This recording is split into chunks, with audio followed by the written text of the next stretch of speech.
was my birthday yesterday. I turned 55, and we had a fantastic weekend with the kids. Tristan, Lauren, Shannon on Damaris Kloof farm outside Cape Town, and Elmer and Joanita surprised us by showing up with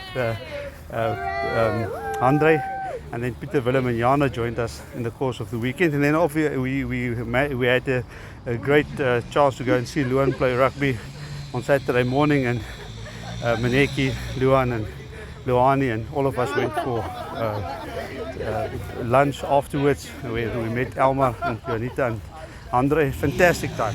So thank you very much for the children, and thanks for everybody who sent a message. Even the guys who sent the message a month earlier, and every voice note, every WhatsApp message, every Facebook and LinkedIn message. Thank you very much, guys. You need to ask me a question. What does it mean to be 55? What does it feel like? Janita, it feels fantastic. I've never felt better. In terms of meat science, my not biggest realization, but a huge shift in my work is to understand that the meat factory itself is the formulation where the riddle needs to be solved, and I enjoy every minute of it. My friends in Nigeria who taught me that data mining in a meat processing environment is probably one of the biggest riddles. Riddles are locked up in there of profitability, and I enjoy very much getting stuck into that and delving into the mechanics there. But I told the kids the last week that I had to learn everything that I learned through Earthworm Express. But there are connections that are starting to form about stuff that I've learned over the last 10 years that I'm not even putting down. I don't have time to put all of that down into writing. So I want to transition a little bit more and focus on some of the YouTube stuff that I'm doing, just because there's not necessarily time, and the connections are so patently obvious, and a lot of the writing work has been done. So I see there's a exciting change coming.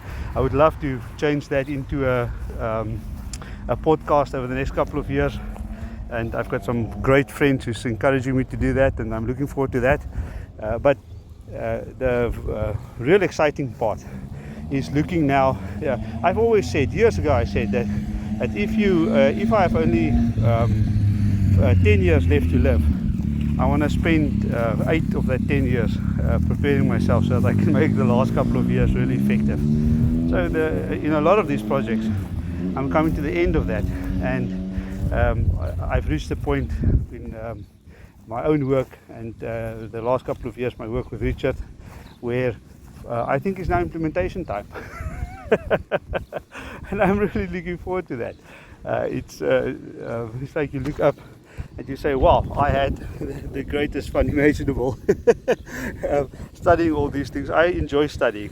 To me, studies is a means to an end by itself. The enjoyment of that is so a next level for me.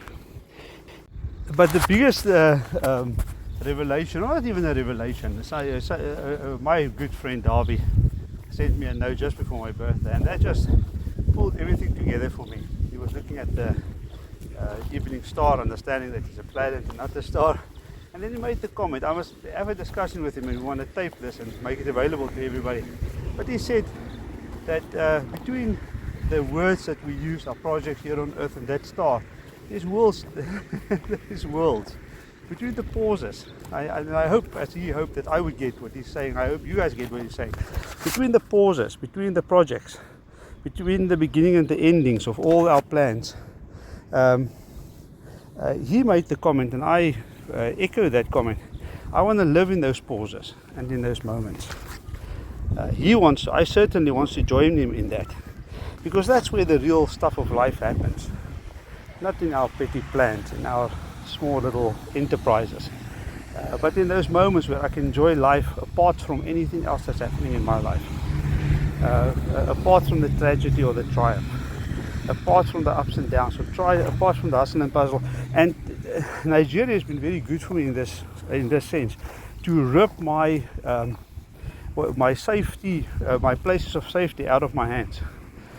So Darby, I do want to live between those spaces. It's the rest is just a game. It is just a bloody game. So at 55, look for happiness in life itself, not in my little plans or my goals. Let's live life.